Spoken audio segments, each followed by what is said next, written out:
Hello, everyone, and good morning. Welcome to the last day of the Young Researchers Forum.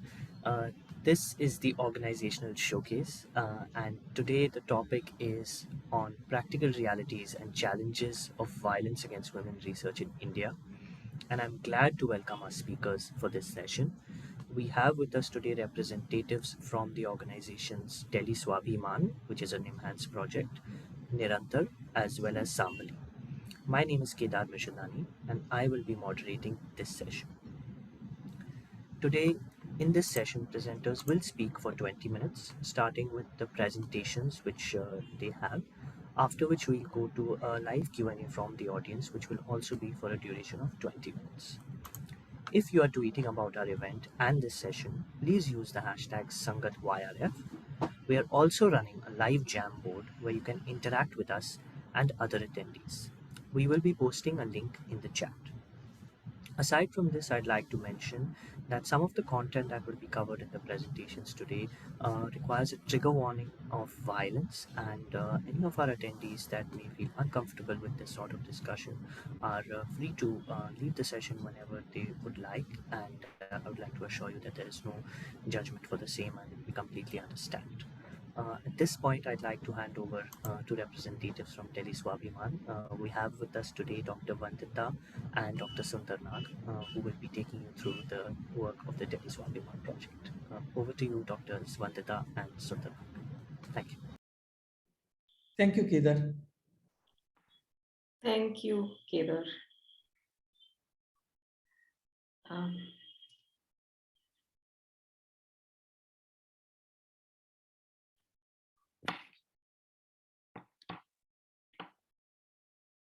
Just share my screen.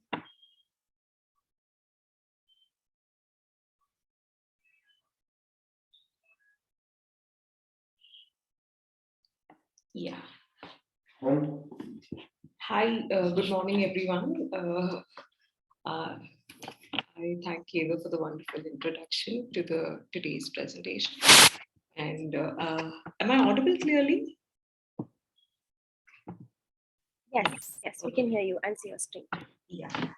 So today, my colleague Dr. Sundar Nag and I would be presenting about Delhi Swabhiman. It is a collaborative UNICEF-funded project between various partners such as NIMHANS in Bangalore and Arman in Mumbai, Roshni in Delhi, and it works through the National Rural Livelihood Mission and has several other partners such as IIPS, IEG, and of course other psychiatry institutions such as Institute of Mental Health in Hyderabad and the Government Medical College in Chhattisgarh, Raipur.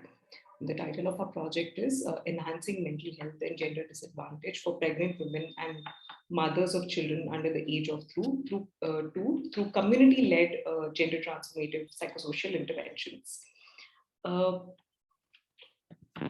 just to give a brief introduction, we are specifically looking at the perinatal group, and several studies in the perinatal group found that violence in this group across various nations had a prevalence of about 4 to 12% just for physical violence. And if other forms of violence such as psychological forms or financial violence were considered, then the rates were much higher. Studies in India reported a prevalence of about 20 to 28, 25 to 28% violence in the perinatal period specifically. And now violence in this period can have various impacts on the woman as well as the family, such as having adverse obstetric outcomes in the form of low birth weight, preterm labor, miscarriage, and as well as psychological impacts such as having depression and PTSD or anxiety and panic disorders. It has even known to worsen substance use in women who face violence.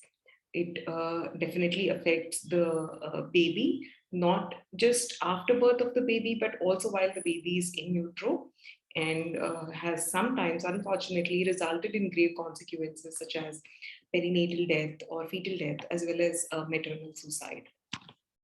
Keeping this in mind, keeping the impact of violence specifically in the perinatal period in mind, our study is designed, which, yeah. So there were, between 2017 and 2021, there were, Swabhiman was running already in certain states of India, like a multi-sectoral nutrition program. And this operated through women's self-help groups, and was under the National Rural Livelihood Mission. It mainly looked at what are the various factors that affected nutrition, as well as maternal nutrition, as well as antenatal care. But mid-level analysis of this program gave an idea that it was not just nutrition or antenatal care, that really impacted the life of a woman.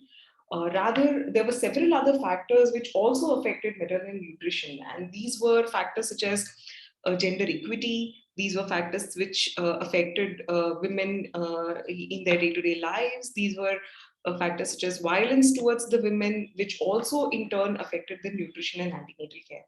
So at that point, Swabhiman incorporated engagement of men to bring about gender transformative interventions for nutrition. Now, during the COVID pandemic, along with, despite men being engaged, it was found that violence against women and mental health problems in the perinatal period still continued to impact nutrition as well as the antenatal outcomes. And keep with this information, Swabhiman 2.0 was launched, and it is an upscale program of Swabhiman 1, which now focuses more, along with focusing on, of course, nutritional as well as antenatal parts, brings in an additional layer of focus on perinatal mental health, as well as including a gender transformative approach with men engagement. Now, men are engaged not just for looking after the nutritional as well as antenatal part, but also for decreasing violence, decreasing substance use, and so on. In addition, because of the challenges faced during the COVID-19 pandemic in terms of conducting the program on the field, several tele-based interventions have also been included in the Swabhiman 2.0. Now our intervention sites, that the research sites, are based in two states. The rural site being in the Bastar district, the Bastar block of Chhattisgarh, with a control site of Bankanwad. These have a very similar profile of community living in both the places, and therefore serve as a good control site. Our urban site is in Telangana. In the study site is Sangareddy, with the control site being Zahirabad. And as you can see from the slide, several pregnant as well as postpartum mothers would be receiving care under this program. The intervention that is going to be used for the program is a multi-dimensional intervention, which includes outbound calls as well as participatory learning activities through group meetings. I would be discussing that in the forthcoming slides. Along with that, it also includes something called Doctor Se Baatcheet, as well as links the community with existing systems such as one-stop centers, which are a Ministry of Women and Child Development initiative for violence against women, as well as the district mental health program, and as the local mental health professionals. Now, one of the interventions used for the program is outbound dialing calls. Now, what happens in these outbound dialing calls is a pregnant woman or a postpartum woman registers for receiving these calls. So it's like an opt-in service by registering for a toll-free number. And we've partnered with Arman in Mumbai for working through this service. And the outbound, then every month, a woman will receive 4 outbound calls. which last about 60 to 90 seconds, and they talk about the nutrition part, the maternal nutrition and antenatal health, and then there is a third message on mental health and a fourth message on gender transformation. And the target groups for receiving these messages are pregnant women, postpartum women, and of course, as a part of the men engagement, husbands or fathers of the husbands of these women would also receive separate messages about based on these topics. So apart from that, we also would engage the community through meetings.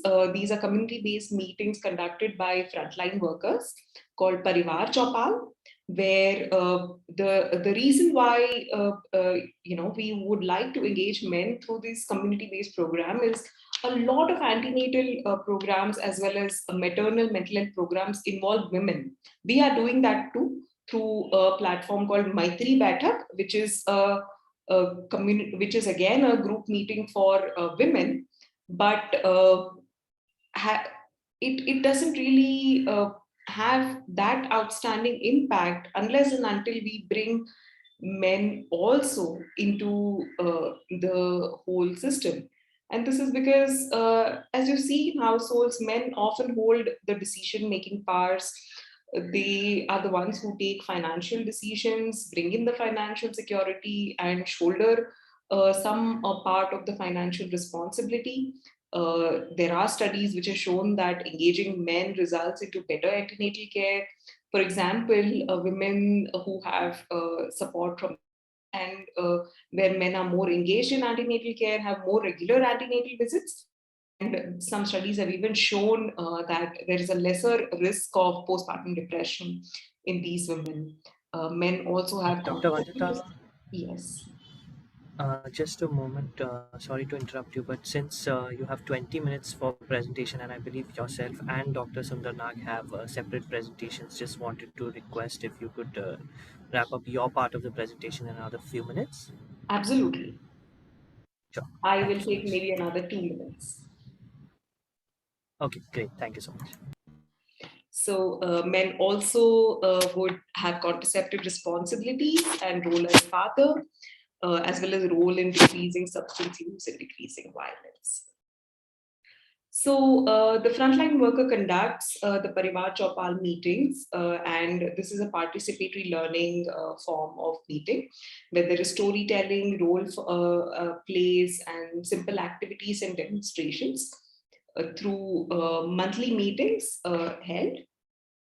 And to be able to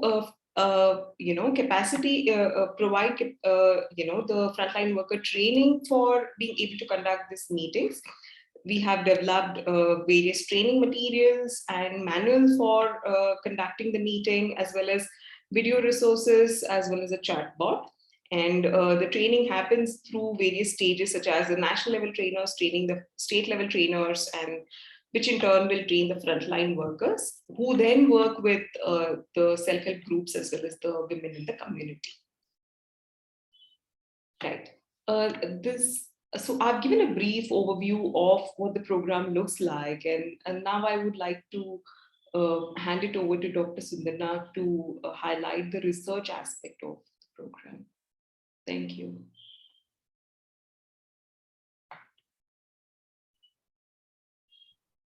Okay. People can hear me, right? Yes. Sir. Yes, doctor, we can hear you. Okay. And you can see my screen.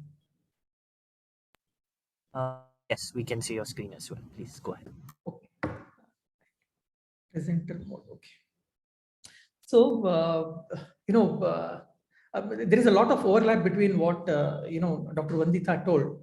And this is the research component of the what Vandita has described. So right now it is under the, it has been submitted to NIMHANS Ethics Committee. The title of the project is Enhancing Mental Health and Decreasing Gender Disadvantage for Pregnant Women and Mothers of Children under the age of 2 years through community-led gender transformative psychosocial intervention. We want to evaluate the resource material as well as the effectiveness of training of frontline workers. So as Vandita told, it's a collaborative research from one of the best institutes in India. So the first institute which is working towards this Swabhiman 2.0 is IIPS. You might be aware that International Institute for Population Sciences, they release yearly the National Family Health Survey data, NFHS data. So this team is doing the baseline assessment in both the research site. That is what Dr. Vandita told about the Bastar, which is a rural tribal site, and the Telangana, which is the urban urban site. So in continuation with what Vandita told, our target group are pregnant women and mothers of children under the age of 2 years. And what impact we are seeing through the IIPS is, so the mental health. We are looking at three things here.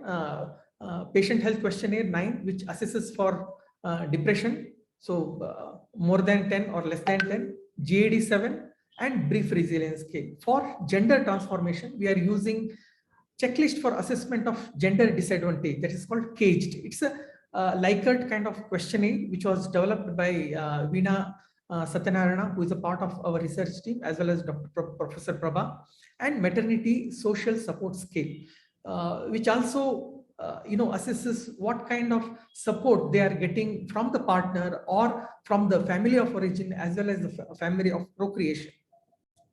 So again, Vandita has told this part. We are using the Ministry of Rural Development, which is which comes under National Rural Livelihood Mission, NRLM, and they have the community resource person. They are called as Poshan Sakhis. Till now, they are working towards the nutrition of pregnant women and the postpartum mothers. So we are including the mental health and gender transformative intervention, and we are going to train them. And in urban side, that is Telangana, we are through MEPMA, we are trying to implement the same the training part. So the interventions in terms of what NIMHANS has been developed is the mental health module, especially mental health well-being for during pregnancy and postpartum, and the its impact on pregnancy outcome, child health, and overall health of the society. So what is maternal depression, and what psychosocial interventions can they do at their level, at the Poshan Sakhi level, maternal anxiety and behavioral interventions for the same, and men engagement to improve the maternal mental health. We also have developed psychosocial risk card to identify early identification of maternal depression, anxiety, domestic violence, as well as intimate partner violence.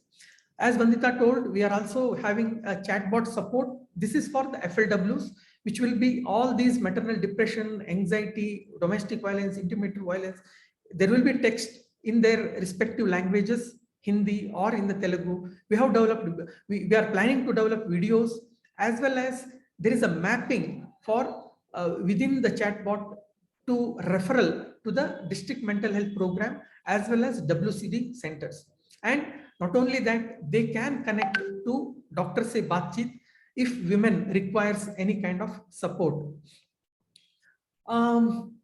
Vandita already mentioned that, I'm not repeating here. The tele-based part of the program is done by the Arman team. So where they are right now doing the Kilkari messages, which is the existing obstetric messages from Ministry of Health and Family Welfare. So the nutrition has been added, mental health and gender transformative interventions will be added by Arman, and the man's team has supported that in terms of technically, as well as Dr. Se Baatcheet. So the Arman team would like to bring the gynecologist, pediatrician, and the mental health professionals into the Dr. Se Baatcheet program.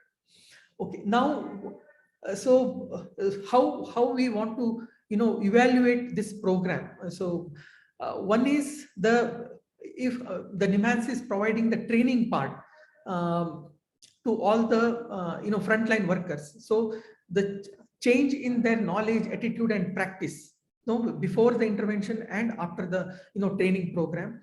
Not only that, we are also looking at number of pregnant women and mothers who are participated in the Maitri Baitak, number of men who are participated in Parivar Chopal.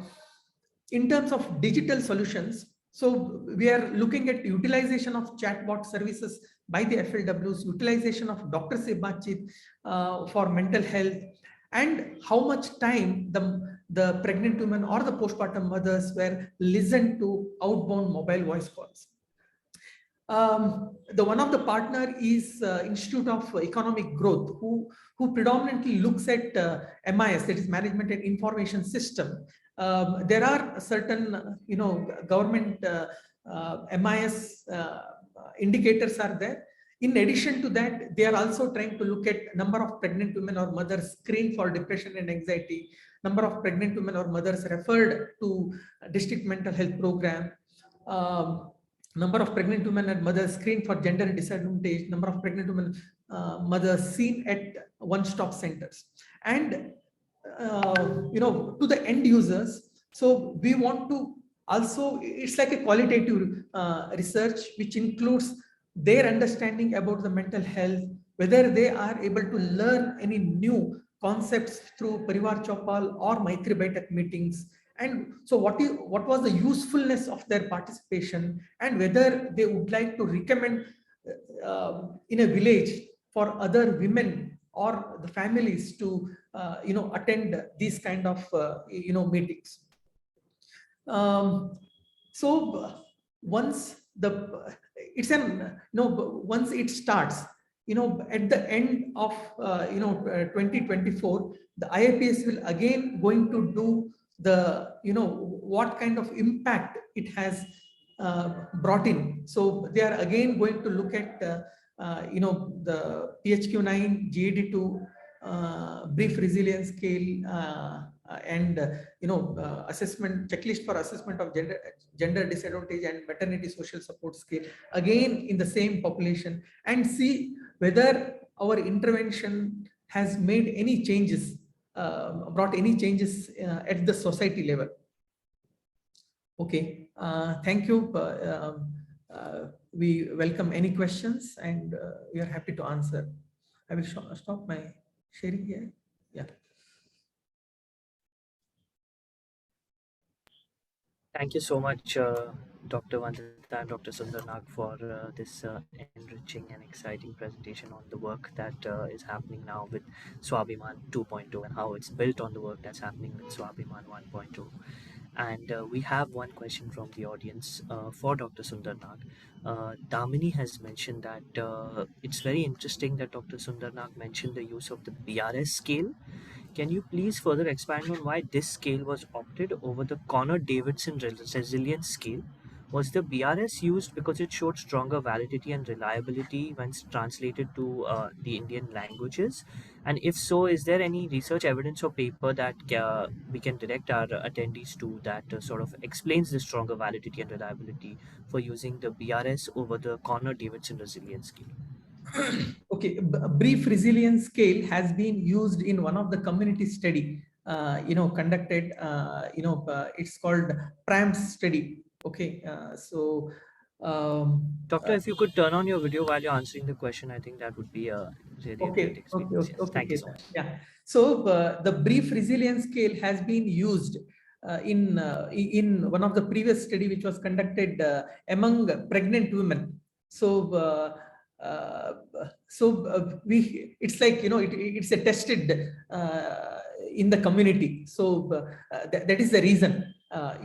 Most of the scales have equal. I would say equally, it records what it intended to record. So, we have used already this scale in previous research. Maybe I will ask Professor Prabha if, that paper has been, has been published. So if that is the case, I can share with, the Sangat team, and they can circulate among the, participants. Sure. Thank you so much, Doctor. If there are any other questions for the Swabiman team, we would encourage you to ask them now. But of course, in case if we have any questions at the end that are applicable to all of the organizations, then we would sort of throw the ball back in your court for those. Thank you so much, Dr. Sundar Nag and Dr. Vandita. Thank Uh, you. yes, just give me a moment.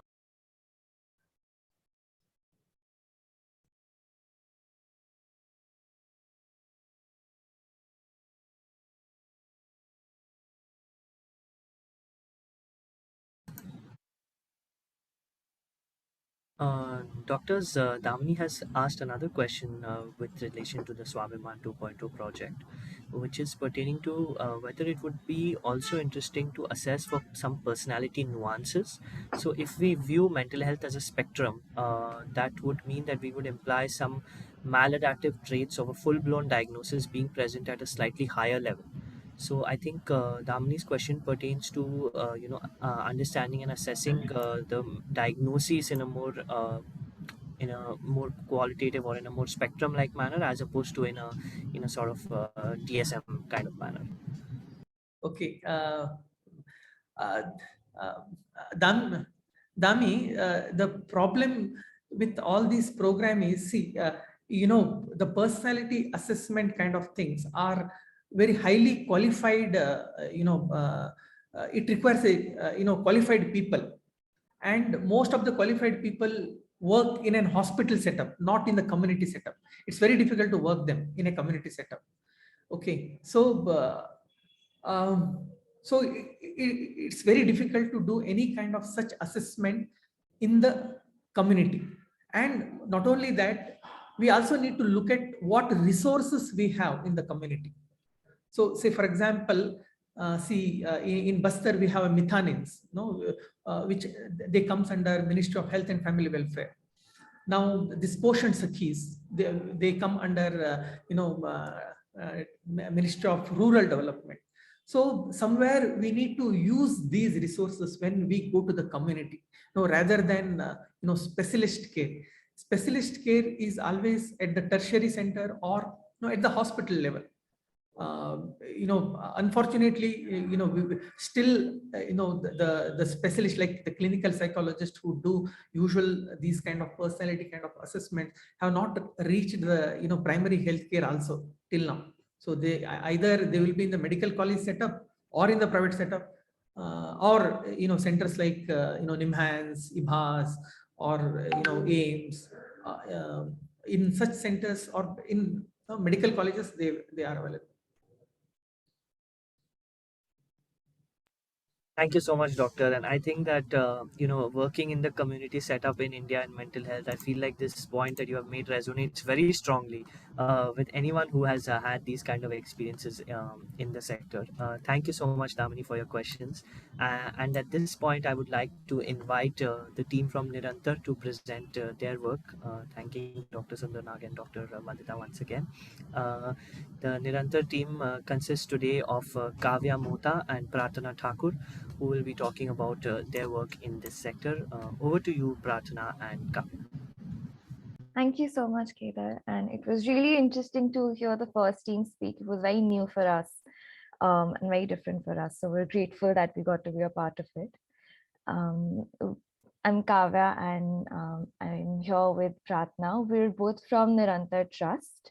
Nirantar is a resource center for gender and education in Delhi.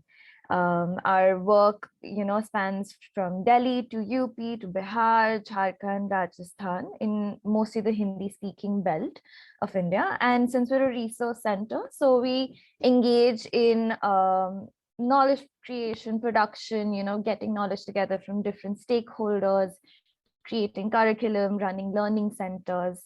And we've been working with women, girls, and boys from marginalized communities for the past 30 years.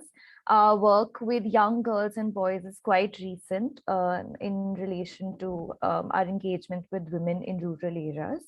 We just wanted to list out some of the demographics we work with, women in rural areas, adolescent girls in urban areas, very young adolescent girls and boys in urban areas, school-going girls, And all of them are very new learners. They're either neo-literate or non-literate.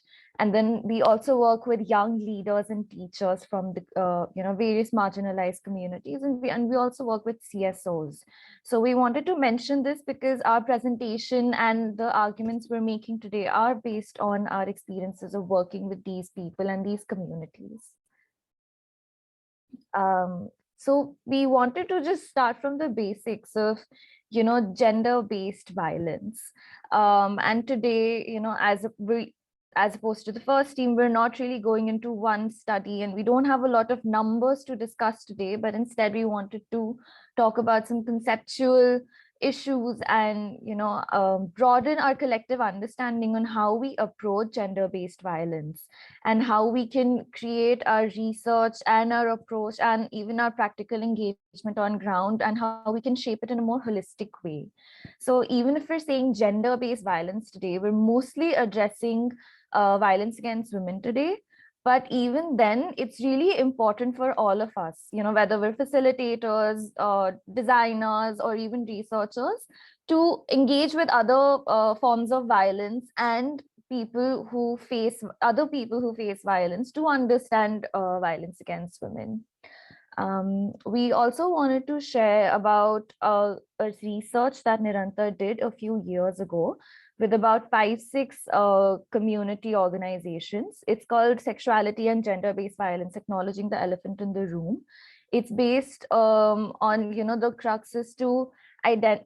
So what happened in this was Nirantar trained caseworkers from these 5-6 organizations, and they further worked with women from rural communities, and they did a baseline and an end line to see what their understanding is, and a lot of it was through the lens of sexuality and gender.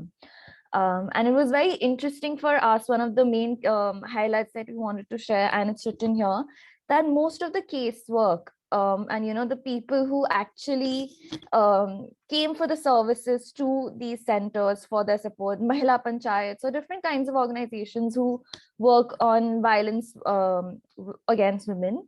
So it was mostly heterosexual married women, and these married women were also the first wives. So it was them who came up to the organizations for help. And these were the good women. Only good women are able to access support in most of the violence cases.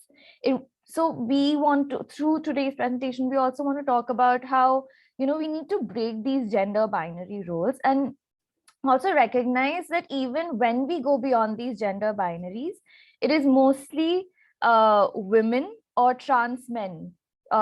So those who are assigned women, female at birth, they are the one who are able to access support and these services easily. Those who are assigned male at birth are not able to access it. And that's also, again, important to recognize when we're talking about gender-based violence.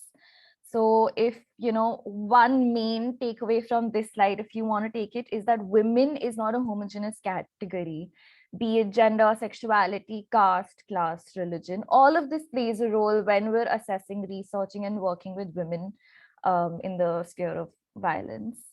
Also, that since another point, then since I've already mentioned, we're a resource center for gender and education, a lot of our work is education based, and this is how we were able to engage with women, either in the form of learners or teachers or community leaders. So we've had quite a brilliant experience of getting to know a lot of people and trying to understand their realities.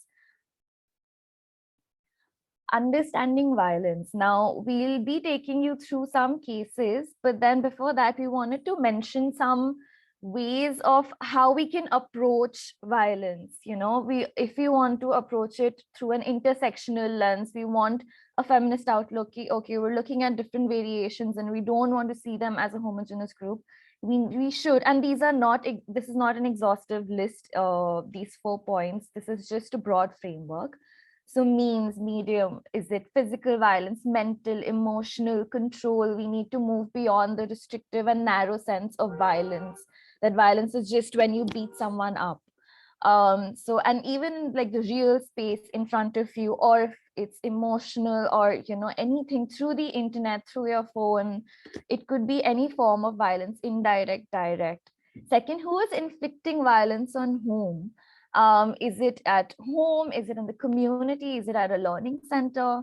So who is inflicting on whom is also important, because the casework, the cases which we saw through our study, most of them were women who came to talk about violence in their marital homes, not in their natal homes. We did, most of the cases were about their husband or their in-laws abusing them. No go, and even and we would love if this session is interactive, so if you want to type out comments, questions throughout, we would love that. If any point of ours makes you think something and you want to say it, please do write it down.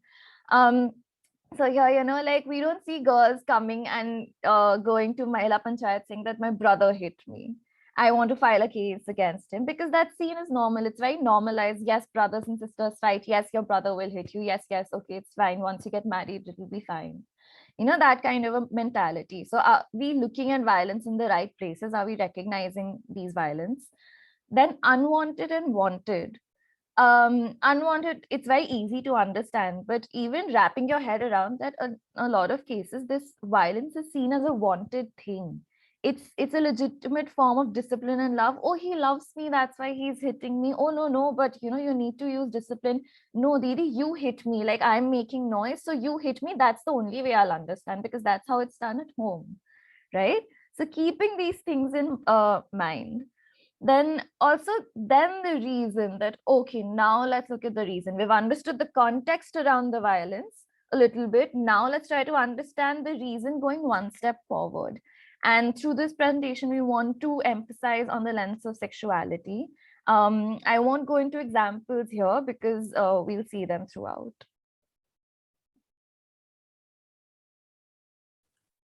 I think while talking about these questions, I would like to go back to what we were discussing in the first presentation and also what Kavya was talking about. I think we also need to be, as young researchers and professionals, including we as young people working in the field communities with different partners, community-based organization, we also realize that what key words we are using. So if we are using violence against women, so there are a large spectrum of people who won't be included in that category of violence against women. And when we say gender-based violence, then we are including and making it more broader to include those people who maybe biologically don't identify themselves as women, but they feel they are trans person, they have queer identities, they include as a larger spectrum. So those identities are not included when we limit it more in terms of violence against women. So why not broaden these terms and make other categories be part of it and talk around all those issues? Kavya also mentioned about natal family violence, and I will get back to that again, because generally when we say violence against women or violence, it's largely around women, violence in the family, workplace, and other places. In the patriarchal structure, we also need to be mindful that young people who are above 14, 15, 10, they are really struggling, and generally parents, relatives, everyone else is considered as someone who is knowledgeable, who know what is right for them, who know how to control, how to discipline them. So in the name of disciplining, in the name of protecting, in the name of socializing them in a certain way, everyday violence has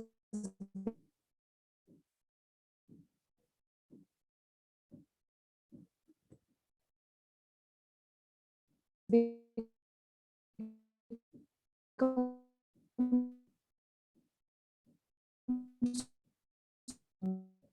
I'm sorry, is my internet not working, or is Pratna's? sexual No, it's abuse, Pratana's. Pratana, if I could identity, ask you to. is their own sexuality. They identify identity, and family environment, they consider themselves differently. So what about violence of those category, violence of those who are young and really struggling? So I think, Pratana, I think your internet dropped in the middle there, so I think the last couple of points we were not able to hear. If you could just repeat that, I'm okay, so sorry. okay. Okay, can you let me know, Kavya, kahan par drop hua? Just one line once you were talking about the family structure. So, wahan se. Okay, so largely family structures and relatives and family members and parents are considered as someone who really controls, disciplines, who take cares of them, who really, know what is right for the child, what is right for young people within their family. So we also need to be mindful how, when we say violence, we need to also talk about natal family violence. So young people, they are growing up, they want to explore their aspiration, they want to explore their own sexuality, their how do they identify themselves. In that process, we have seen, like, Nirantar has worked closely with several other organizations who are working with trans community, who are working with lesbian women, and large number of parents, relatives, you can say caste based collectives, they have really done a lot of severe violence. It's generally not talked about. It's not about certain class people, certain caste people. It's all across. So we need to really create a space to talk about those, questions that need more emphasis. So we have just put a few questions here to think about. Like, we talk about different forms of violence. What forms and perpetrator of violence are considered valid, that I was just like talking about? How do we engage with it? Our engagement, the way we approach a case of violence, how do we do that? We really need to reflect and think about it. And how do we see violence in the context of age and power, that I was just now talking about? So age and power, because we all exist in patriarchal system, we need to go back and reflect more on those structures. And what are the structures and that are preventing and strengthening violence? Structures more in terms of police and social institutions, our own norms. So how those structures are influencing and strengthening violence in that sense, if we say. Yeah. So, to further Pratna's questions and the questions she's kept in front of us to keep in mind, we have 3 cases here. We'll give 3 very short cases and we'll talk about them, but we wanted to address why we've kept a very young adolescents, which is 10 to 14, and adolescents, which is 15 to 18 here, when when the entire event is about violence against women. So the thing is, more often than not, we consider very young adolescents and adolescents as kids. Okay, it's fine, they're kids. There's no violence. It's child sexual abuse. It's something else. The context is different. The reason is different. We think of these young people as asexual beings, that we can't judge them through this, and we shouldn't talk about it. No, that it's not about sexuality, it's about something else. It's about them not obeying, or them being teenagers who want to rebel against you.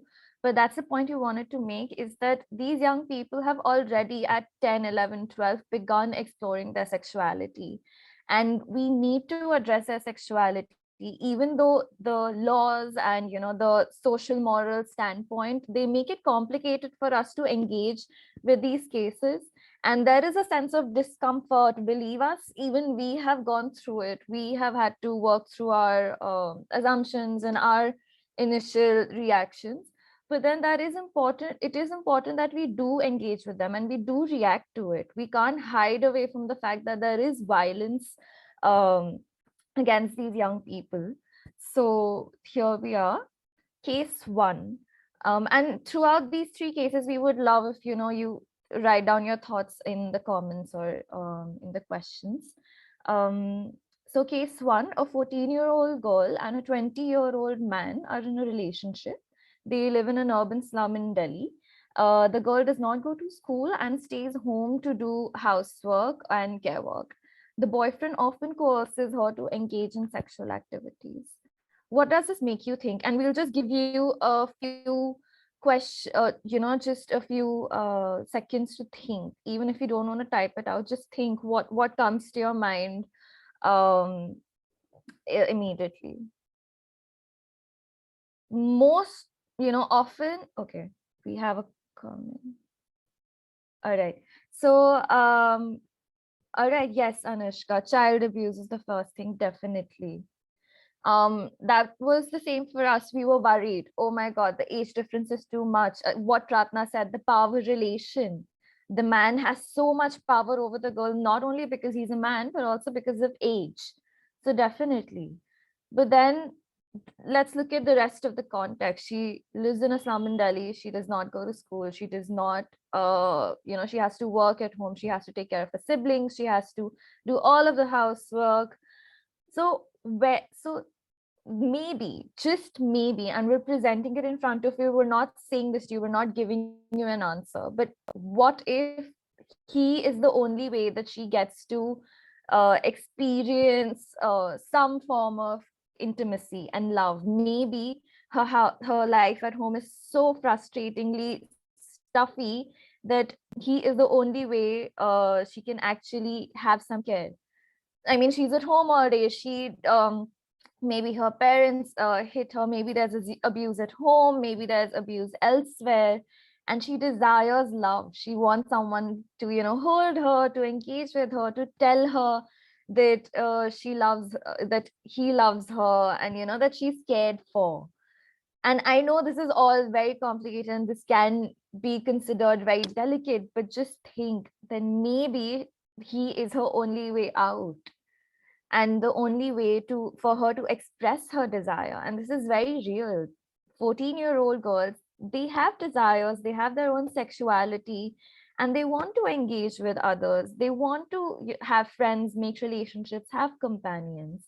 So yes, while we agree that, how does this help us? That, we can't just simply go up to her and say this is wrong. Oh no, this is wrong, this is illegal, this will happen, that will happen. We need to understand why she's engaging in this relationship, and then maybe and then maybe have an approach that might help her. Then maybe she can make an informed decision instead of us imposing our own ideas at it. um I'll just read out some of the comments here, not the questions but the comments. Imposition of massive gender-based patriarchy. Yes, yes. The fact that her boyfriend coerces her into sex makes me wonder about that hypothesis. Very valid question, extremely valid question. Isn't the child a minor? That's illegal. Yes, that's what we said.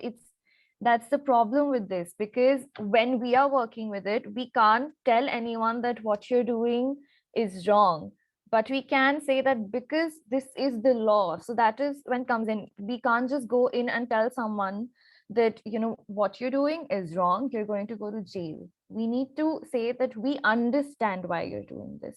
We understand your desire to be in this relationship. We understand that it gives you some happiness, but there are these laws. So keeping both in mind, and not completely shutting off that your feelings are valid, that will only make her want to not listen to us, because we'll be discrediting all of her feelings. Courses means that yes, by courses we are saying that he forces her. Age gaps, yes, grooming as well. I agree. We agree with all of your points, and that is exactly what went through it. Anushka's point. I hope everyone's reading these comments because they're so exciting. Not doing anything wrong. It's important to keep response separate from our conceptualization. Yes, exactly, Anushka.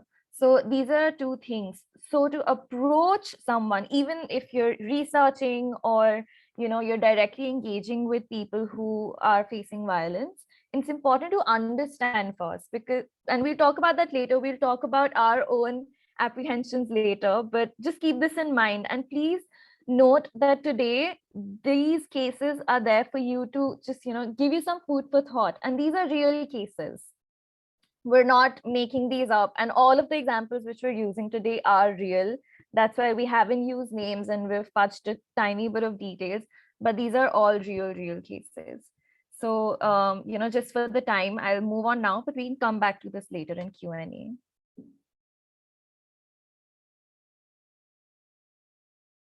Pratna, would you I'll read out the case and then Pratna can lead us through it. So case 2, 18-year-old girl works as a domestic help and lives in a Delhi slum. She enjoys listening to music, talking to friends, and surfing the internet on the phone. She's only allowed to do so when her mother comes back from home at night. Her brother is vehemently against her use of the phone and more often than not confiscates it. Yeah, so I think this, again, this short case study also provoke us to think. So what do you all think about this? Is it really normalized? What we see all around, like parents, family members, especially brothers. Why his brother is so against her using mobile, her using internet? Maybe he is all the time on internet, mobile, accessing everything. So why is he controlling? Like, so we will have to think more in terms of a structural, more in terms of our patriarchal structure. So the control, social norms and practices and rules that we see in our, surrounding, that is there in our community all around, it also applies on social media platform. And when we say using, accessing this mobile internet, why his brother was against it, although he's using the same thing, he is doing the same thing, because he is the one who is no decision maker. He looks himself as someone who has to control, father figure, elder, male family member needs to decide what needs to be happening in the family and how a girl or daughter or sister needs to behave. So again, I will get back to what Kavya was talking about when we did this study and trying to understand violence against women and trying to understand this issue as a larger thing. We also realized that issues of sexuality was somewhere at the core of it. So why this young girl, what will happen if we will start using, mobile and surfing it and have some chat with some friends, some random strangers? There are a possibility of violence, online violence and control that is there, and it's the same structure that applies on social media, random people controlling you and saying why you have put this picture, why you are online so late. All those things happen, and sometimes it's real, sometimes they try to control you the way society tries to control any random girl standing on the bus stop and doing something. Why are you doing this? Your dress is like this. Oh, take care of it. Oh, dupatta तुम्हारा निकल रहा है, ऐसे संभाल लो. Why this is happening?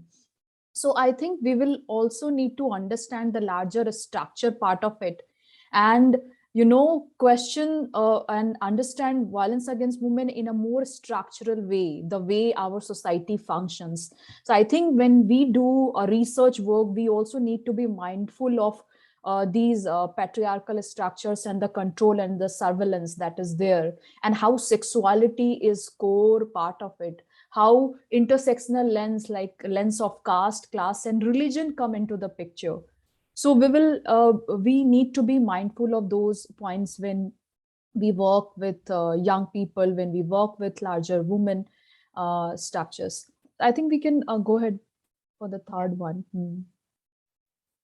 So case 3, a 35-year-old woman who lives with her husband and in-laws in Banda, Uttar Pradesh, faces abuse every day. Her husband abuses her physically and mentally, but she refuses to leave him. Your thoughts, immediate reactions? Yeah.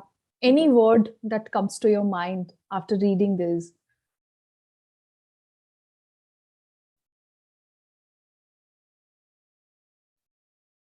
I think your thoughts and views really will help us more, how do we look at this? Because if we are going to work on the issues of gender-based violence, violence against women, these issues will come across. What do you think about this?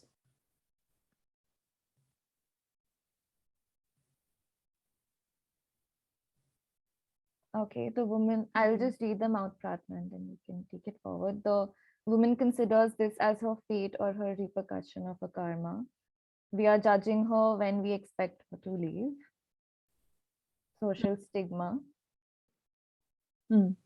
So generally, when we see these cases, when women come to us and explain these issues, we also see that okay, it was a severe violence, and his husband did like this, or jo bhi ghar mein hua, and those conversation. And when we come to know that that woman is still not, going away, still want to continue with that abusive husband, or maybe in several cases we have also seen that maybe for some time she went away, she left her husband, but she came back again and started living with that person, started living with that abusive husband again.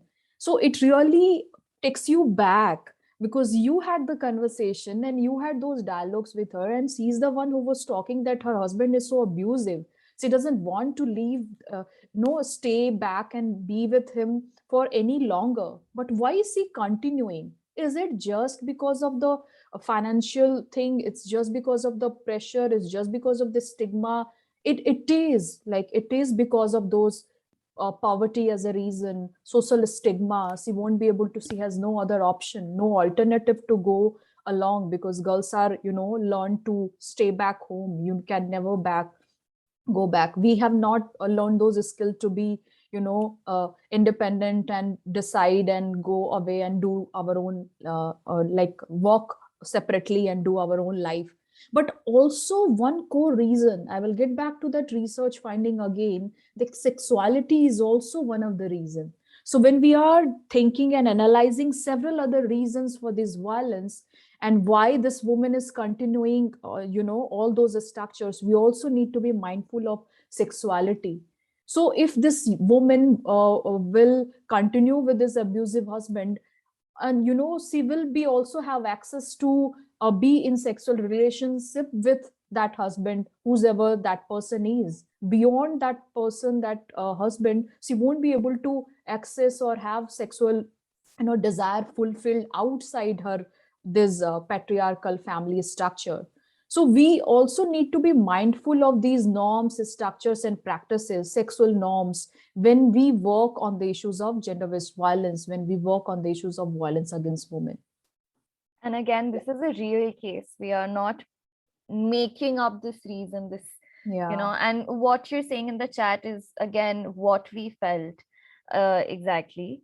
And yes, we do know this by discussing it with a particular participant, because the caseworker who was trained in the study, she spoke to him. And this is just one of the examples. There are many, many examples about this. And we can, maybe see, I'm not sure how that research is distributed, where you can find it exactly, but we could find it out for you later, or if Pratna knows about it. So these are the 3 cases. And we will address all of your questions, because you're making a lot of valid questions, and I've been checking out Q&A. But before that, we also wanted to address this. Pratna, will you be talking about this? Or? Yeah, so I think this question is more about us as like all you as young researchers, we as young facilitators who work in the community with different age group, women, young people. So many a times our own morality, what is right, what they should be doing, what that needs to be done, really comes into the picture, really be the at the center point. And many a times we from a certain location of caste, class, or religion, we feel like what is right for that woman, what is right for that, young person, and what how they should be behaving.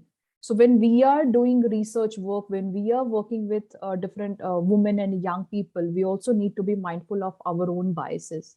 So how often do we really listen to them? Do we really understand their own complexity, their own context from where they are coming and reaching out to us? So we have labels, it's quite natural to label people and tag them into different categories. Rather take out time and really reflect and critically understand and listen to them honestly, that who is this girl, what is her background, why is she doing what she's doing. So it's really important, to understand their locations and their experiences and lived realities when we are working with doing case study or doing a research work with young people. So yeah. Yeah, and just to again clarify here, location by location, we mean the entire, we come from a certain class, religion, background, we live in a certain place. and their location is their own social, economic, cultural identity. So that is what we mean. Before going to the questions, we have these resources, which I'll just paste in the chat as well after our presentation. These are some of the videos and podcasts we have related to violence and in different spaces. So please feel free to check them out. And we have more resources. We have videos and things which we often use in trainings or different workshops. So please go through them. We hope it Yeah, helps. I just wanted to add one thing, that Yeah. during COVID time, when we were working very closely with community people and working on these podcasts and having conversation with local field level facilitators, teachers, we also realized that several times there are pamphlet and people talking about go back home, stay safe and stay at home, but how safe a home is for a woman, how safe a home is for young girls living in urban resettlement colony in just a small one house, and 10 people, 9 people living together, have to face so much of violence every day. So we really need to think back when we say these words. We need to be mindful of the background and the context of different people belonging to different caste, class and regions. Absolutely. And in the chat, yes, Shahzad, you're right. Even if they have other options, they can't go for it because of social boundaries for women. Yes, that's exactly what Pratna was saying, that because it's not acceptable for women to have sex or sexual relationships outside marriage, she wants to stay in. That could be her sole reason. Again, could be. Yeah. Or I think again, we had a long conversation about mental health, and we had a very interesting presentation. It was really helpful for us also to go into those details. But along with that, we also need to relate the complexity and the context, intersectional lens into it. So what are the existing social structure and how it influenced the mental health of young people, how it influenced the mental health of women living in urban bastis and remote part of our country. So mental health and these issues of violence is not in isolation. It exists in certain situation and lived reality. So when we are understanding these issues, exploring these issues, we also need to, look for those interlinkages and structures. Yes. Kedar, should we go ahead to the Q&A? Should we just start addressing them? Yes, that sounds good. You have a total of 15 minutes left, and I noticed that you've had a very interactive session so far, so I didn't interrupt you. But yes, you have 15 minutes, so please feel free to take the questions and address them how you like. Okay, great. I was worried about the I time. can Yes, I can read out the initial questions that we got, aside from the comments that have been coming through in the chat box, which you have been looking at. So, firstly, we have a question from an anonymous attendee who asks how Nirantar identifies people who may be misusing the service. I think this attendee is referring to women who may be perpetrating violence and maybe using your services to appear as if they're a victim when they may actually be perpetrators. And I think that this question interestingly comes up very often when we are talking about gender-based violence, and I'm really excited to hear how you would like to address this. Thank you. That's an extremely important question. And just to clarify, so Nirantar is not primarily an organization which provides services to address violence only. We are a resource center for gender and education. So we have a variety of programs and projects, but how we interact with the community is that we run learning centers for women and for young people, in collaboration with our partners on the ground. So we have direct communication with the field through our teachers. We speak to the learners, engage with the learners and the community members ourselves as well. So we have direct engagement, so they don't come to us for our services of uh, conflict resolution. They are our learners or just community members who see our centers, our PACE centers for adolescent girls, Tarang centers for very young girls or meet centers, different centers, they see them as community resource centers. So that is how they come. How we get to know, because there was another question, that how do we get to know about these cases, is because they are our learners. And for us, our teachers and our mobilizers are one of the most important stakeholders of the entire project. So they have a very, very strong relationship with the learners. Even, often when we go, we get to speak to and engage and interact with the learners a lot. So we form a very cordial relationship with them as well. So, and we have a very feminist approach to our pedagogy, our curriculum. So we build it on trust, a lot of sharing, safe space. So they feel very open to share what's going on. It's extremely difficult when it's with very young adolescents, like the case we used, because she wouldn't tell me this. She knows Kavya Didi, but she wouldn't tell me this. She would first tell her immediate teacher that she has this boyfriend she really likes. And then we are the ones who are like, oh, but the age gap is so much. Oh, but this is happening. And even when she tells her teacher that, he hits me, but I like him. So she's telling her, and then we get to know, and then we are analyzing it. We're not putting ourselves into that situation. We're trying to understand her context. So this is how we get to know, because it's in the daily interactions. And one of Nirantar's most beloved pedagogies is writing letters. It's not a letter to someone, but it's a letter to yourself, and something you write on a daily basis, and you keep it in your file. Writing is a very therapeutic form, and it's often helpful when you can't say something verbally. So they write it down every day. Even our teachers write letters. So that is another one form. So if a girl can't say it to her teacher, that, oh, Didi, I have a boyfriend. Oh, or in the context of, oh, I have this issue with my boyfriend, she can just write it down, and we get to know through that. So misusing services is quite difficult because we don't provide that certain service, so they're not coming us for that. Our partner organization may operate a Mahila Panchayat or any other such body, but we don't. So we don't have any false cases as such, because we know their lives, we know their families, we know everything. So the cases we've brought to you are real, they are big, and we've presented it to you because we have trust to the fact that they're real. And even, I think Pratna will add to this further, that about misusing services, I think it's our responsibility to first figure out and support the person who's coming to us and understand what's going on. That's why, again, we've been talking so much about the intersectional approach to violence. We need to understand the bigger picture. We can't just depend on one person's word or anything. We need to understand what's going on. So yeah, Pratna, would you like to address these questions as well? I think what you said is completely like, yeah.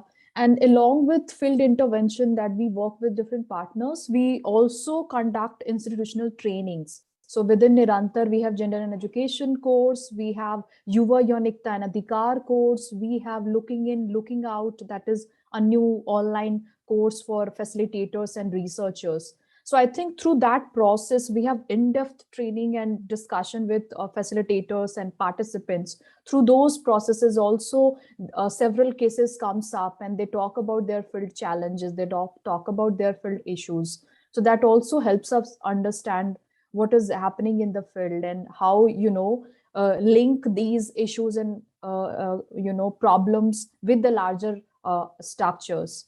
So the intersectional lens really helps us a lot, be it gender, sexuality, caste, class. So how important it becomes, to look at a particular problem from that lens, rather than just saying that, someone is misusing. So if we have in-depth conversation, we will come to know that how that person is responding to the situation.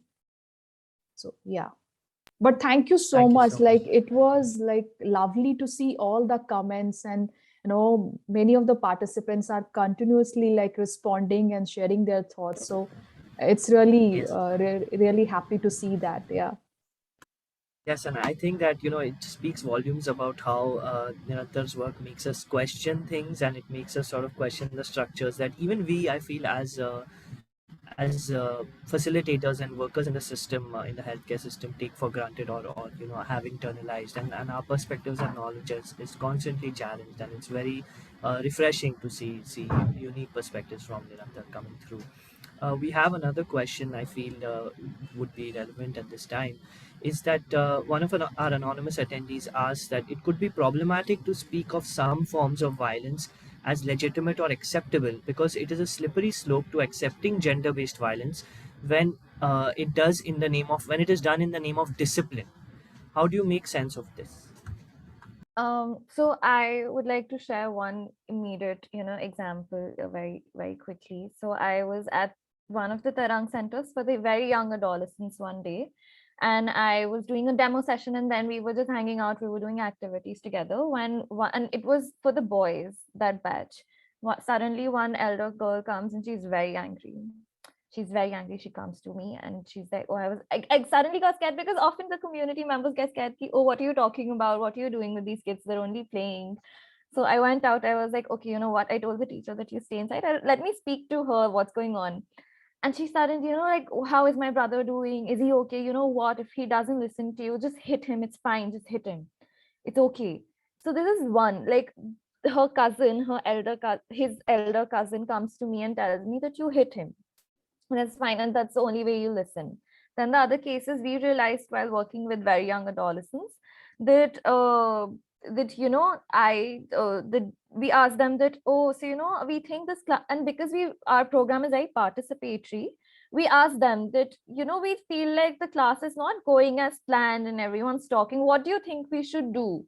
What do you think we should do to make sure the class goes according to plan? And they're like, you know what, Didi, you hit us, because you know what, that's only how we'll understand. That's the second instance. Third, these girls, even the younger girls, the very young adolescents and the adolescent girls, 15 above, all of them talk to their teachers and write in their letters about their relationships. And they write that my boyfriend hit me, but it's okay. It's because he loves me. They understand. He loves me and it's okay for him to hit me. Now, these three cases where they see it as legitimate. And it's very surprising to us. And I'm sure that's why the question came up as well. So just to make it very, very clear that we are not saying that this is legitimate. We as Nirantar, we're not saying, or even our partner organizations, we're not saying that these forms of violence are legitimate. These young people feel that this violence towards them is legitimate. We need to say, okay, I understand what you're saying, but this could be certain thing. What I said to that elder sister was, I understand what you're saying, but we don't believe in hitting someone or scolding someone. Okay, I understand that you feel like he loves you and he hits you, but maybe there are other ways to show their love or other ways to do this or that, or even in class, but we don't believe in hitting. What else can we do to make sure the class runs on time? So it's very important for us to negate the legitimacy of it. While we won't say, completely, hey, you're wrong. You know what, Kedar, you're wrong. You said this. You're absolutely wrong. We'll say, okay, I understand what you're saying, but what about this? So that's a very common technique, even if you use it with older women. And the last thing I see is, as a young researcher, how can we be a part of your projects? We would say that, we often, Nirantar recently had some openings for research positions, but some of them might be closed. So we would recommend that you sort of keep up with the Nirantar socials. Even one of them would be fine, but we post very actively on all of our socials, Nirantar Trust. And we often post opportunities there, or we have the Third Eye, which is a feminist think tank, a part of Nirantar. And they also often have openings, and you can interact with them, or you can reach out to them if you want to write something. So be a part of that, and you might find some opportunities there, or be part of our institutional courses, because they're really engaging, fun spaces.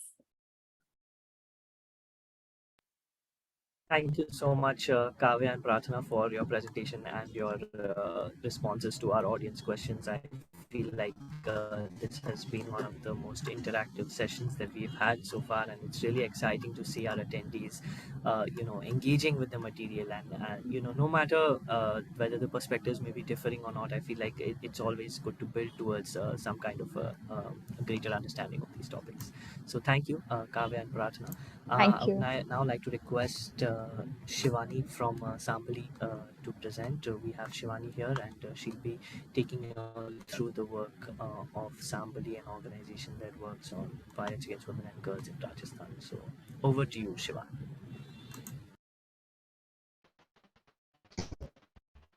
Hello, good morning. Thank you very much, Kedar, for the introduction. I'm speaking on behalf of Sambhali Trust. Am I audible to everyone? Yes, Shivani, you are audible. Okay. So I'm speaking on behalf of Sambhali Trust. It was established in 2007, and the managing founder of the trust is Govind Singh Rathod. And there are multiple projects in it. And we mostly work at grassroots level, and we are recognized by UN ECOSOC. And we work for the empowerment and upliftment of women and girl child. So I am a legal consultant here and project manager of one of the projects, Nirbhaya project, and I'm also handling Rajasthan toll-free helpline number, that is 1800120020, which receives calls regarding gender-based violence from all over Rajasthan. So I won't be doing a presentation, but I will be taking questions and all if you have any.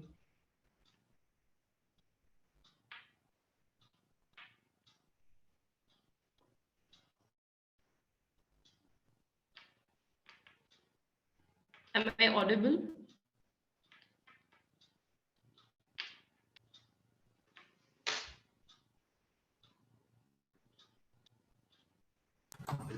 Shivani, we have about 20 minutes for initial presentations allotted.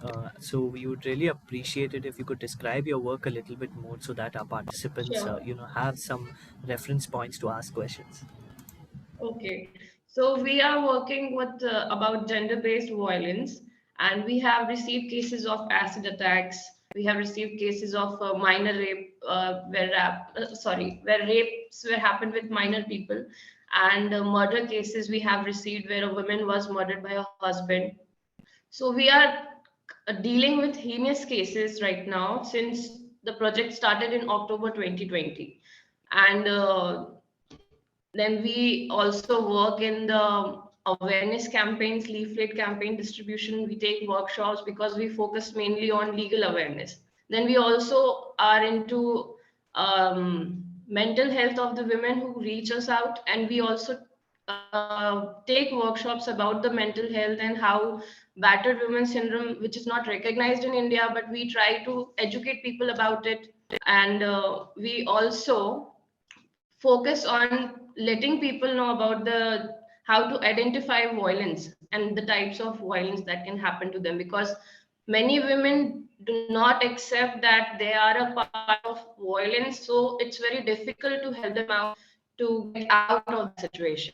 And we also do family counseling and couple counseling. So we have found that men do not reach us out because of a biased view they have that the organization is women based, so we would be taking sides with the women, but that doesn't happen. And most of the cases, men do not realize that they are the toxic one because of the patriarchal thinking and the pattern in their family that their father used to beat their mothers and their father's father used to beat their mothers, and they term it as a form of love and care and affection.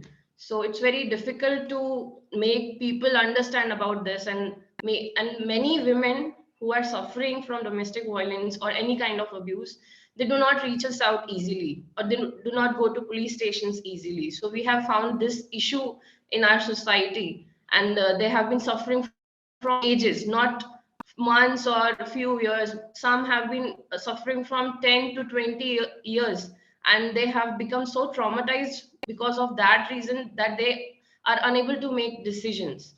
So we have found such problems during our project work.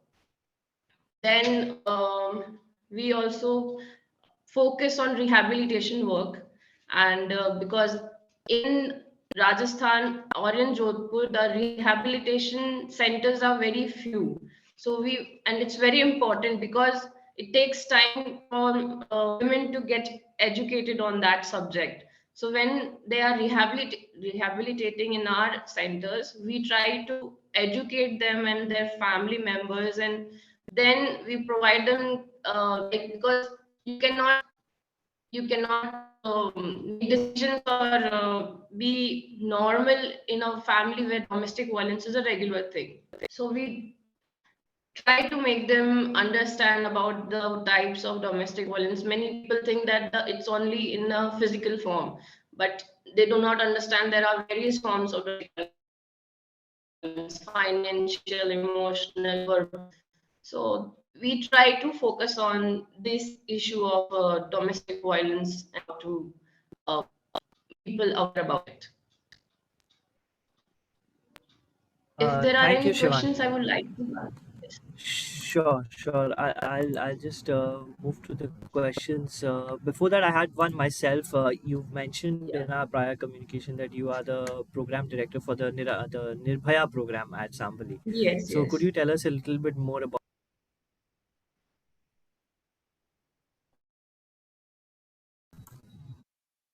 Hello, Shivani, am I audible?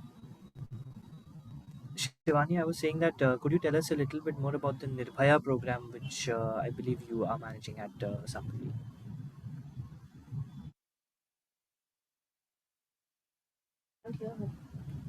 Shivani, you're not audible to Nirbhaya us. program focuses mainly, yeah, you're audible. Was established after, let me see. Am I audible now? Yes, please go ahead.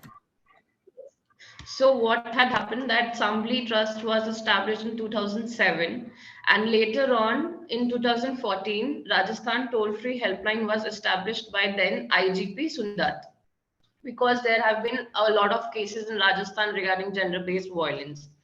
So later on, during the COVID period, there was a rise in cases, a surge of double cases. Like in April, it was 197 calls we had received, and in May, by May, it were 397 cases. So then later on, this project was established in October 2020 to address these issues, because women were restricted in their homes during lockdown, and service providers, the protection officers were not reachable. So we initiated this project to provide a holistic um, help to the women, and we were constantly available from them online, in office during the lockdown period, and we tried to help them out in every way possible, like distribution of ration, like in police cases if they want to file a police case, or if their husband were alcoholic, so for their rehabilitation work by taking them to the hospitals and etc. And we are currently providing 3 girl child scholarship as well. They were a victim of, one is the victim of rape. She was impregnated by a 55-year-old man, and 2 other were a survivor of domestic violence. So we are working on their rehabilitation as well.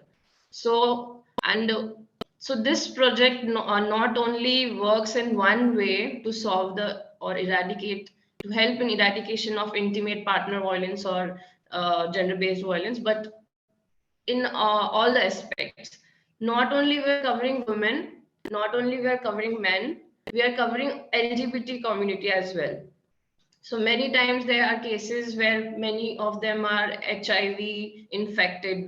They do not know what remedies legally they are having, and how they can seek treatment for that. One of our cases, one woman's child died of TB. She did not know how to get that addressed properly through hospitals and all. So we also focus on medical facilities, which is very important. Thank you so much, Shivani, for highlighting your Mentally experiences. and physically both. Yes. Just Any wanted to touch questions? upon one of the questions that we have received. Actually, two of the questions I could combine them. One of them talks about the how common is intimate partner violence in Rajasthan, especially in Jodhpur. And another question. Both of these are from Dr. Ashish Bundhir.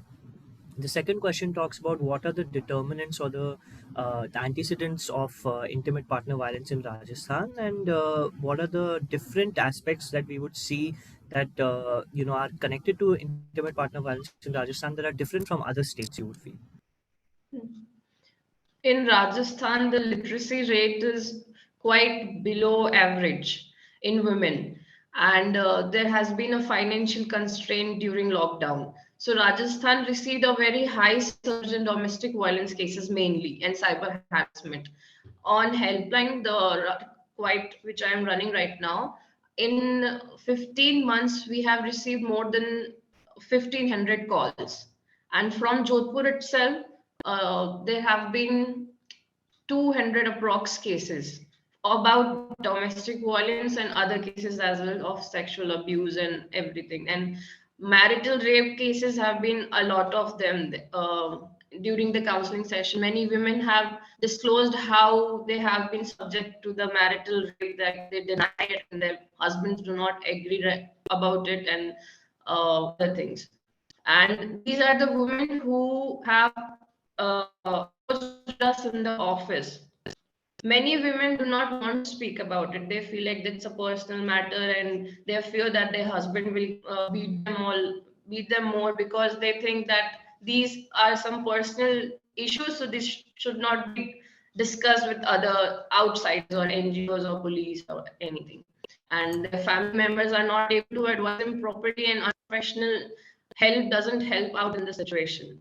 So the Jodhpur has seen quite a lot of domestic violence cases and rape cases as well. The nearby villages, there are many cases of child rape. So currently, this is a very serious issue going on at Rajasthan right now. And sorry, what was the other question?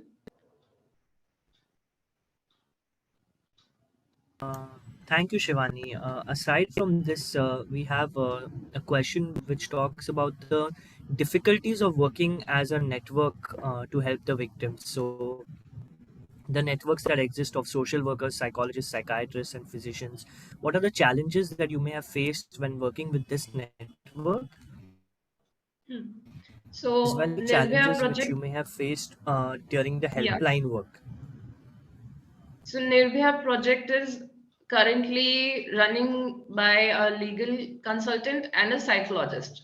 So whenever there is a very crisis call, so the psychologist comes in the picture, and she does the family work and she does the counseling work, and she comes to help lower down the anxiety and deal with the psychological aspect. During the psychological counseling, the issues we have faced is the one where men think that we are going to be biased towards them, and the second one, the stigma attached that only lunatics or crazy people go for mental practitioners' help. They are very uncomfortable and very rigid to taking advice or come to the office to seek family therapy and couple therapy or etc.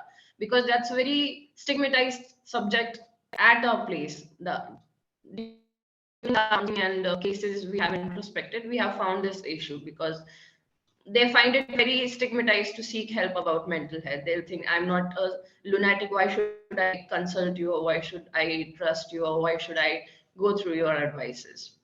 And then when we are listening to them, they do not, there are multiple long hours of counseling, and then women are able to speak. So it takes a very long amount of time for women to open up, because they have a lot of confidentiality issues, and then they have, first of the thing is that they live in denial, so they are not able to understand and then explain about it.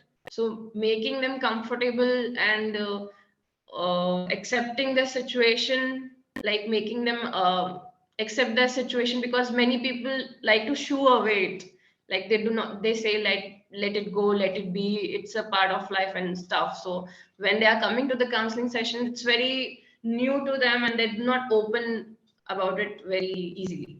So that's some of the issues we have faced during counseling session. And then they do not want to seek legal help also, because they find it that there is only one solution, that when the matters go to court, there will be divorce. And they are very scared of the cost and all, but we provide pro bono services. We do not take charges from them, legal professional fees. So we try to cover all the psychological, medical, legal, and however we can provide them uh, rehabilitation, we try to do that. Yes. Thank you so much, Shivani. I think one of the questions from Dr. Ashish leads into this, which is that, you mentioned that survivors who contact you, they find it difficult to go ahead in the system because they are afraid of what the outcomes will be, or that there will be only one outcome. So I think the larger question is that what is your experience been working with the police and judiciary system, and do you feel like in Jodhpur they've been supportive of survivors or women survivors of intimate partner violence? So many times we have also suggested use of centers, like we are only currently providing facilities in Jodhpur. So I am handling the Rajasthan helpline. So we are referring them to the government department only, and they are quite responsive. But we have found one of the issues, like it's very mandatory according to Domestic Violence Act that the service providers and protection officers are available round the clock, and the number should be very easily accessible to everyone. But the issues we have found currently, that the protection officers numbers are not quite reachable, and they are not quite easily available to people. Like one of the key issues we have faced in the last 1 or 2 years, that was that people were confined to their homes. They couldn't speak while husbands or their husbands or any member of the abusers were there present, and people have a very fear to reach out to the police. And many times women have reached out to the police, but the outcome wasn't positive, or they were forcefully made compromised about the complaint. And then there is a, they do not want to trust that process then, because because women have very much hesitance to reach out, take them as outside. When police are not taking it into consideration properly, or when forceful compromises are there, women starts losing hope in the system. So making them confident and making them hopeful again, it's quite of a work for us. So in such situations, we have accompanied them to the police stations, so that we make sure that the police complaints are filed. And then about the whole court proceedings, we make sure they are compensated, and every order we try to make it as sooner as possible. But due to lockdown, because of courts were closed, that has been an issue to address their situations more conveniently. Understood. Understood. Thank you so much, Shivani. The last question, I believe, is from an anonymous attendee who asked a very relevant one, which is that as someone from a psychology background, is there any way to get involved with Sambhali's work, particularly with the Nirbhaya project? And if so, how would that be? Yeah, sure. You can email us your CV and cover letter. We have a email on the website. It's info@sambhali.org, and we will be glad to consider you as a work in our organization. Thank you so much, Shivani. Thank you for taking us through Sambhali's work, and I really appreciate the on-ground sort of support that you all are providing survivors. And I can see that there have been a lot of challenges, especially interacting with the various systems and dealing with the coronavirus lockdown. And despite that, your work continues. So thank you so much for that. And Thank you so before ending, much. thank you so much. And before ending Thank today's you so session, much. I would just like to take a moment to thank all of our presenters for all of the time that they have given us, and it's been really insightful for us and our team members, and hopefully as well for our attendees to listen to the ground realities of working with various organizations who work on violence against women research and interventions in India. Before we take a short break and return at 12 noon for the next session, which would be on violence against women as a public health issue in the Indian subcontinent, I would just like to request all of our attendees to, take a short break and get back at 12 because we have a very exciting session planned ahead. As all our attendees know, intimate partner violence and violence against women is such a huge problem in the Indian subcontinent. So we felt like it would be particularly relevant to have a session on this with our young research team that is going to be presenting, who are doing very exciting work and are from various different organizations working in India as well as in Bangladesh. We really look forward to sharing their work with you and are very excited for this event. So we hope that you would be able to join us in approximately an hour at 12 noon. So thank you so much everyone for joining, and see you at 12.